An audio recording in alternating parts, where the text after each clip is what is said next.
Hola, mi nombre es María José Pérez. Soy licenciada en Química y el día de hoy les vengo a traer un tema bastante interesante que en lo particular a mí me apasiona demasiado. Este tema es el de los olores. Primero que nada hay que definir ¿qué es un olor?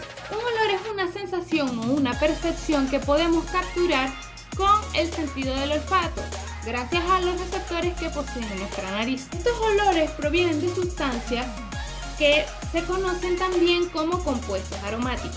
Estos compuestos aromáticos tienen varias características, en específico 3. La primera es que estos compuestos deben ser volátiles. ¿Por qué volátiles? Para que estos se puedan evaporar y puedan ser percibidos por la nariz.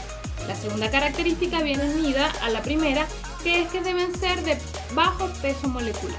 ¿Qué quiere decir esto? Que sean fácilmente arrastrados por el aire, como una motita de diente de león que es arrastrada por el aire.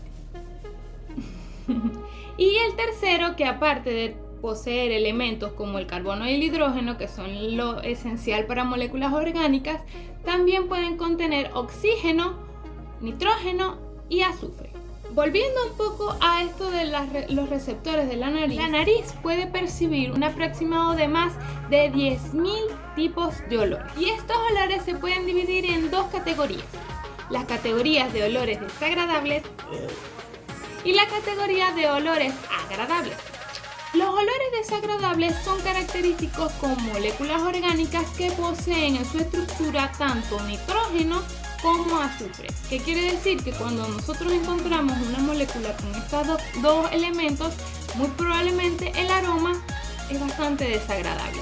Estos dos elementos tienen la característica de que en nuestros receptores de la nariz pueden percibirse con mayor facilidad, es decir, que requieren mucho menos de ellos para poder percibirlo con la misma intensidad de los que pudiésemos percibir con aromas agradables. En cambio, están los olores agradables. Estos olores provienen de moléculas como los alcoholes, como las cetonas y como los aldehídos. Estos generan olores más agradables, aunque quizás un poco más suaves al momento de olerlos, por tanto no los olemos con tanta fuerza como se huelen las moléculas con azufre y con nitrógenos en su estructura.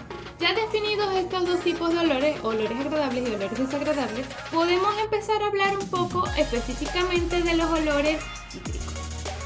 Es muy importante destacar, antes de hablar de este tipo de olores, que existen moléculas que pueden ser un tipo de olor en específico. Es decir, una misma molécula puede generar un olor, los receptores de la nariz pueden reconocer. Un ejemplo de esto sería la vainillina, que es el olor característico de la vainilla. También existen otro tipo de olores que no se componen de una, sino de varias moléculas que al juntarse todas son recibidas por los receptores de la nariz y percibidas como un olor en específico. Este tipo de olores se pueden ejemplificar como los olores de los cítricos.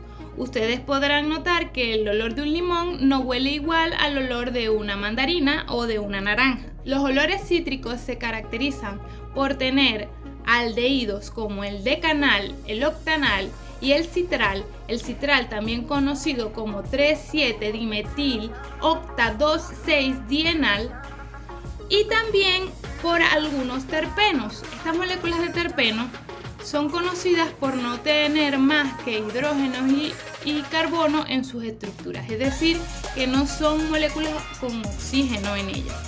Por tanto, son bastante curiosas porque producen un aroma agradable a pesar de no tener oxígeno en su estructura.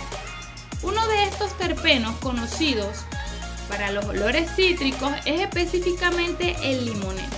El limoneno siendo una molécula con propiedades quirales, es decir, un enantiómero. Un enantiómero es un compuesto que posee una misma imagen especular, es decir, una misma configuración que es completamente opuesta a la otra, es decir, unas son especulares a la otra, se pueden superponer. Y este compuesto limoneno se puede superponer y dividirse en sus dos imágenes especulares, que son R-limoneno y S-limoneno, siendo el R-limoneno un olor característico para las naranjas y el S-limoneno un olor específico para los limones. Y estas, aunque huelen parecido, no son exactamente iguales, a pesar de ser la misma molécula.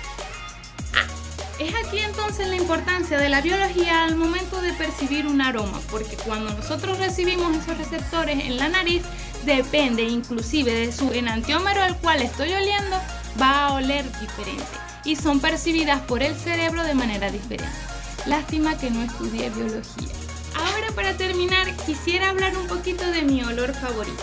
El olor favorito al cual yo amo con todo mi corazón, y seguro que muchas personas acá también comparten ese gusto, es el olor del petricor. El petricor es un olor característico de la lluvia o del rocío, el cual se genera cuando el agua cae en tierra. Esto genera una reacción bioquímica, tanto de bacterias como de moléculas, que generan un compuesto llamado geosmina. Esta geosmina es el olor característico que genera el dulce aroma a petricor. Ahora, para concluir, voy a dejar un paréntesis. ¿Por qué yo amo tanto este tema de los olores? Bueno, yo me leí un libro, a mí me gusta leer mucho, y ese libro se llamaba El perfume. Jamás había pensado que el sentido del olfato tuviese tanto carácter hasta que me leí ese libro. Me di cuenta de que el mundo no solo es de las cosas que vemos ni de las cosas que probamos, sino también de las cosas que olemos. Y cada cosa que olemos nos deja en la mente un recuerdo incluso más vívido de lo que pudiese dejarnos cualquiera de los otros sentidos. Es por eso que este es un tema que a mí me encanta y me apasiona. Y si quieren saber más de este tema, pueden decirme y yo con mucho gusto haré otro tema en particular de los olores, específicamente de alguno que ustedes quieran escuchar. Muchísimas gracias por ver este video, nos vemos en uno próximo. Bye bye.